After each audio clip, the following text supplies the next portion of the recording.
उत्तर प्रदेश के माननीय बेसिक शिक्षा मंत्री जी के द्वारा नई शिक्षक भर्ती के संदर्भ में एक इंटरव्यू के माध्यम से कुछ जानकारी दी गई है, जिसके बाद से ये मामला और ज़्यादा विवादित हो गया है।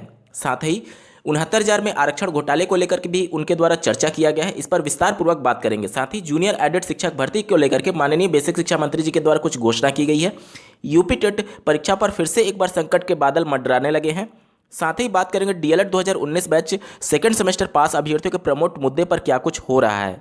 अंत तक बने रहिएगा। नमस्कार दोस्तों, मेरा नाम है नीरज और आप देख रहे हैं करियर बिट यूट्यूब चैनल। अगर आप इस चैनल पर पहली बार विजिट करें तो इसको सब्सक्राइब करते हुए बेल आइकन को प्रेस करना ना भूलें। सबसे पहले माननीय बेसिक शिक्षा मंत्री जी का आप इंटरव्यू देखिए। अभी भी एक नई भर्ती को लेकर जो मांग चल रही है 97,000 पदों की, अभ्यर्थी लगातार प्रदर्शन कर रहे हैं, उसे लेके क्या कहेंगे? देखिए, एक बात अभ्यर्थी बार बार कहते थे कि साहब 1,37,000 पदों पर सुप्रीम कोर्ट ने भर्ती करने को कहा था। आपने जो 68,500 और 69,000 की भर्ती की है उसमें कुछ हजार पद अभिरिक्त हैं, उनको भी भरिए। हालांकि वो ये जब बात कहते हैं तो ये बात भूल जाते हैं। उस समय माननीय सर्वोच्च न्यायालय का निर्देश ये था कि 1,37,000 जो शिक्षा मित्र के पद पर हैं उनको बाहर करते हुए उनके स्थान पर स्थायी शिक्षकों की नियुक्ति करिए। हमारे मुख्यमंत्री जी ने, योगी सरकार ने बड़ी संवेदनशीलता का परिचय देते हुए किसी को बाहर नहीं निकाला कि जो लोग व्यवस्था में लगे वो बने रहेंगे। वापस आपको ध्यान में होगा, शिक्षा मित्रों का मानदेय 3,500 रुपया हुआ था, उसमें 3 गुना की लगभग वृद्धि करते हुए 10,000 रुपये का मानदेय भी दिया, किसी को बाहर भी नहीं निकाला। उसके बाद भी 1,37,000 पदों पर नियुक्तियां शुरू की थी। कुछ जो कैलकुलेशन आरक्षण का हुआ था उसमें कुछ विसंगति थी, वो विसंगति ध्यान में आई। 6,000 ऐसे ओबीसी, एससी और एसटी संवर्ग के लड़के, वो 6,000 एक टेंटेटिव नंबर है। अंतिम संख्या तो जब एनआईसी सूची जारी करेगी तब पता चलेगा, हमें से किसी को जानकारी नहीं होती है। वो 6,000 हो, 6,500 हो, जो भी संख्या होगी उनकी भर्ती करेंगे। और फिर उसको जोड़कर जब हमने देखा तो हम लगभग 1,20,000 पदों पर नियुक्ति कर चुके होंगे। इसलिए शेष बचे 17,000 जो अभ्यर्थियों की मांग होती थी कि आप 1,37,000 पूरा करो, उस 17,000 के लिए नई भर्ती की घोषणा भी माननीय मुख्यमंत्री जी के निर्देशानुसार हम लोगों ने कर दी है। सर, आरक्षण की विसंगति की बात सामने आ चुकी है। इन अभ्यर्थियों ने लंबे समय तक प्रदर्शन किए, कई बार आपकी आवाज़ का भी घेरा हुआ, लाठियाँ भी चली। जिम्मेदार जो अधिकारी हैं, क्या उन पर भी कोई कार्रवाई होगी या नहीं? देखिए, प्रथम दृष्टया तो लगता है कि जानबूझकर किसी ने ऐसा नहीं किया। आरक्षण में तमाम परम्यूटेशन कम्बिनेशन होते हैं, हॉरिजॉन्टल रिजर्वेशन, वर्टिकल रिजर्वेशन। कौन सा रिजर्वेशन पहले दिया जाए, कौन सा बाद में, महिला आरक्षण को पहले दिया जाए कि बाद में, इसके नाते ये कैलकुलेशन की गड़बड़ी हुई है। लेकिन इतना जरूर मैं आपको विश्वास दिलाता हूँ कि अगर किसी ने लापरवाही की होगी, किसी ने जानबूझकर ऐसा किया होगा, हम इस मामले की जाँच कराएंगे, तो ऐसे अधिकारियों के खिलाफ कार्रवाई जरूर होगी। बिल्कुल, क्योंकि अधिकारी तमाम बार यही कहते थे कि कोई गड़बड़ी नहीं है। आप जब भी प्रतिनिधिमंडल अभ्यर्थियों का मिलने आया, मैंने अधिकारियों से पूछा तो अधिकारी यही कहते रहे कि कोई गलती नहीं हुई है। तो जब संज्ञान में आ गया माननीय मुख्यमंत्री जी को और हम सभी को की गलती हुई है, उसके सुधारने का निर्णय लिया गया। यानी आपको भी कह सकते हैं सरकार को भी भ्रमित करते रहे अधिकारी? निश्चित रूप से।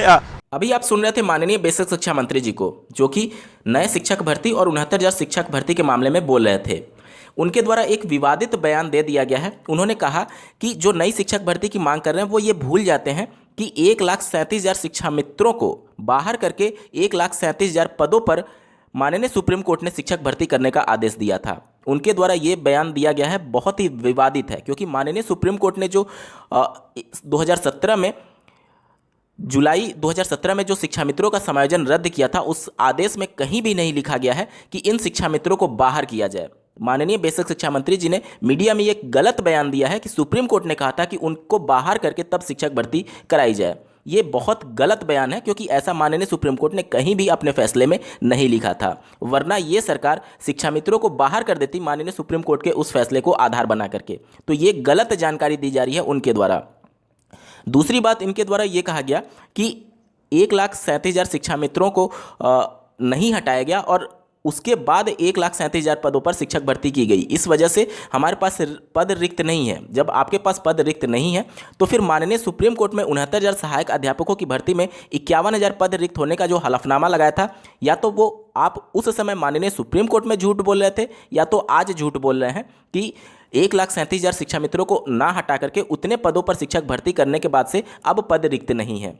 तो ये बहुत गलत संदेश जा रहा है पूरे मीडिया में और समाज में कि माननीय सुप्रीम कोर्ट ने ऐसा कहा था, जबकि माननीय सुप्रीम कोर्ट ने शिक्षा मित्रों को बाहर करने का टिप्पणी तक नहीं किया गया था उनके द्वारा। वहीं माननीय बेसिक शिक्षा मंत्री जी के द्वारा जानकारी दी गई है, आप स्क्रीन पर देख पा रहे होंगे। एडेड जूनियर हाई स्कूलों में प्रधानाध्यापक एवं सहायक अध्यापकों के 1897 पदों पर भर्ती परीक्षा उत्तीर्ण अभ्यर्थियों की मेरिट के आधार पर अंतिम चयन प्रक्रिया 30 दिसंबर से प्रारंभ होगी। तो आज से ये प्रक्रिया प्रारंभ हो रही है। जो भी जूनियर एडेड शिक्षक भर्ती में अभ्यर्थी सम्मिलित हुए थे उन सभी को बहुत बहुत ढेर सारी शुभकामनाएं। 69,000 सहायक अध्यापकों की भर्ती में 6,000 पदों को जोड़ने के क्रम में माननीय बेसिक शिक्षा मंत्री जी ने घोषणा जो की थी, उसके बाद से ये लगातार सवाल उठ रहे थे कि क्या 27% और 21% जो आरक्षण का घोटाले का मामला था वो इस 6,000 पदों को जोड़ने के बाद से समाप्त हो जाएगा। आपने माननीय बेसिक शिक्षा मंत्री को सुन लिया कि भले ही कितने भी पद जोड़ने पड़े, अभी अंतिम ये 6,000 फाइनल नहीं है। जब एनआईसी के द्वारा जो लिस्ट जारी की जाएगी और परीक्षा नियामक प्राधिकारी इसका अंतरिम रूप से लिस्ट जारी करेगा, तभी एग्जैक्ट पता चलेगा कि वाकई में कितने पदों पर घोटाला हुआ है। और लगातार ये प्रदेश की सरकार इसको विसंगति का नाम दे रही है, लेकिन ये विसंगति नहीं बल्कि एक तरीके से घोटाला है, क्योंकि अगर यही मामले दूसरे पार्टी के सरकार में आते तो इसको घोटाला बोला जाता और वर्तमान सरकार में आया तो इसको विसंगति बोला जा रहा है। सबके लिए पैमाने एक बराबर होने चाहिए।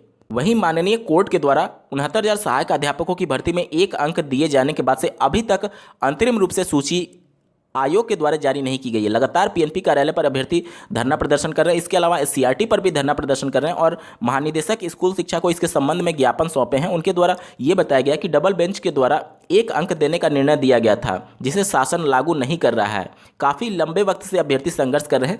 ये माननीय कोर्ट के आदेश के बावजूद ऐसा हो रहा है। आप सोच सकते हैं कि कितना गंभीर है 69,000 सहायक अध्यापक भर्ती मामले को लेकर के या फिर नई शिक्षक भर्ती मामले को लेकर के प्रदेश सरकार। बात करें उत्तर प्रदेश में यूपी टेट 2021 की नई परीक्षा तिथि जो कि 23 जनवरी 2022 है, उसको लेकर के फिर से संकट के बादल मंडराने लगे हैं। आप स्क्रीन पर एक आर्टिकल देख पा रहे होंगे। 48 घंटे में 3 गुना बढ़े संक्रमित, सभी डीएम सक्रिय।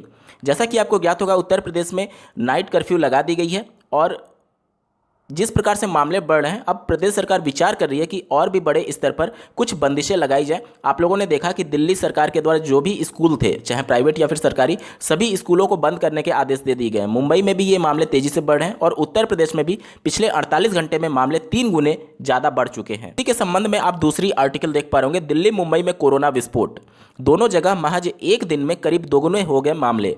कई राज्यों में गहरा रहा संकट। तो न सिर्फ यूपी टेट की परीक्षा बल्कि सीटेट की परीक्षा जो कि 13 जनवरी 2022 तक चलने वाली है, इन दोनों परीक्षाओं पर अब संकट के बादल मंडराने लगे हैं। सबसे ज़्यादा सीटेट की परीक्षा पर, क्योंकि सभी राज्यों में सीटेट की परीक्षा प्रत्येक दिन आयोजित कराई जा रही है सीबीएसई के द्वारा। तो निश्चित तौर पर इन सब का पूरा प्रभाव पड़ सकता है और आयोग इन सभी बातों पर विचार भी कर रहा होगा।